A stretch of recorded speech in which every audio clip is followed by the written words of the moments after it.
Hello everyone! For today's Easter card, I'm using the new My Favorite Things Pure Innocence I'm All Ears image, and I stamped her onto heavyweight 110-pound Copic quality cardstock with Memento Tuxedo Black ink. And then I'm doing a darker skin tone this time around. I've done this a couple times now, trying to break out of my little box of doing the same skin tone on every single image I color. So for this one, I'm using E33, E35, and E37. And same as always, working from lightest to darkest and then working my way back to blend it all out.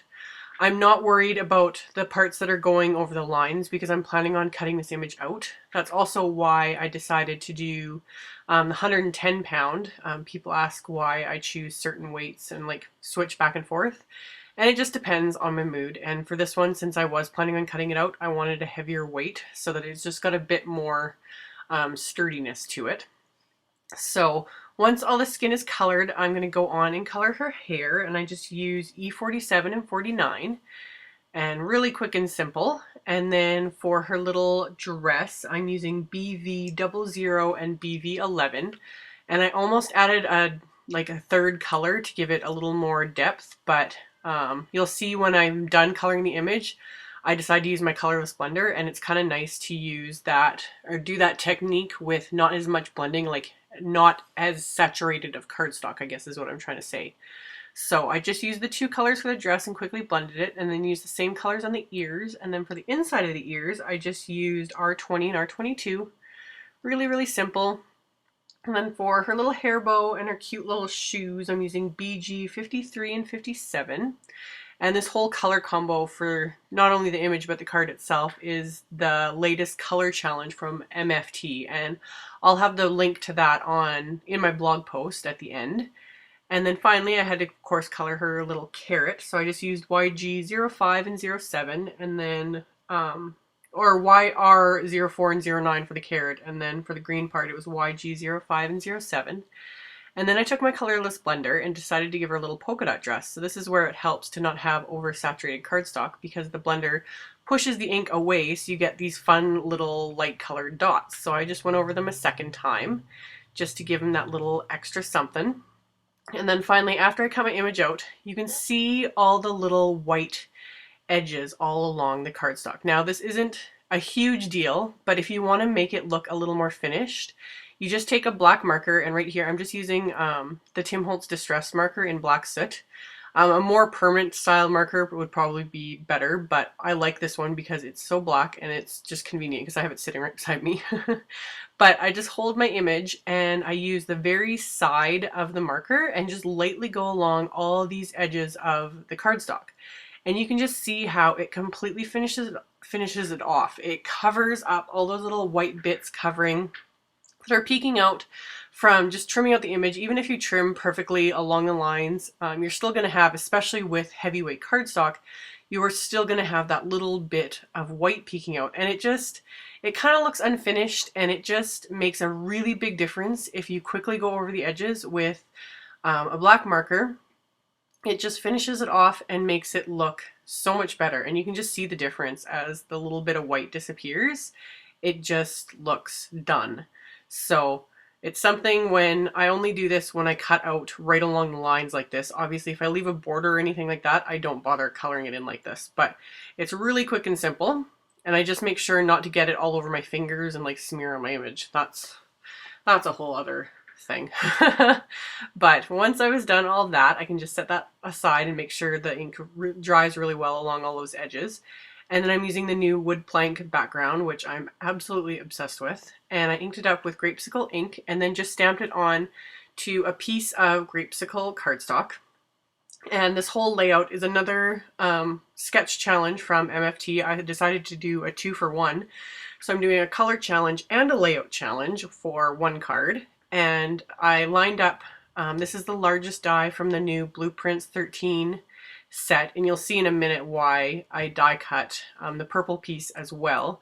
But then I ran the die through on a full-size piece of craft cardstock, so got that run through. And then I want to do the circle element for the sketch, and again I'll post a picture of the sketch on my blog. But I had this little circle element, so I just took 2 circle dies and lined them up onto the Berrylicious cardstock.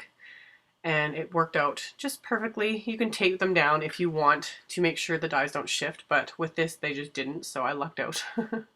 And finally I took a white piece of some scrap cardstock and die cut a little element for the sentiment.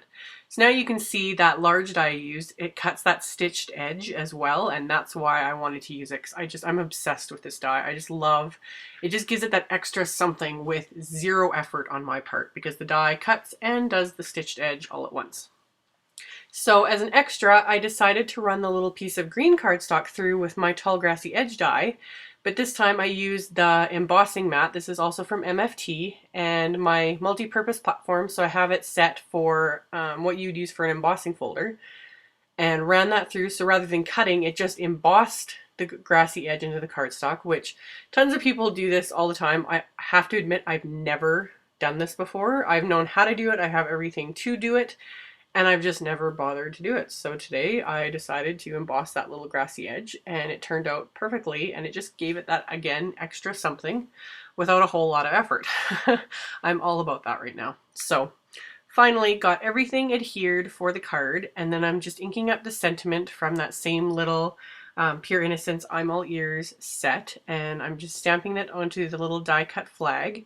And then once I've got my layout kind of planned, I'm going to dump out all my grapesicle buttons, and it's just something I enjoy doing. Every time I use the buttons, open up the whole package and dump it onto my work surface. I just enjoy diving through them. It's just a weird thing I've got. So I kind of fiddled around and found the button I wanted to use, which happens to have almost like a wood grain look to it, so that was perfect.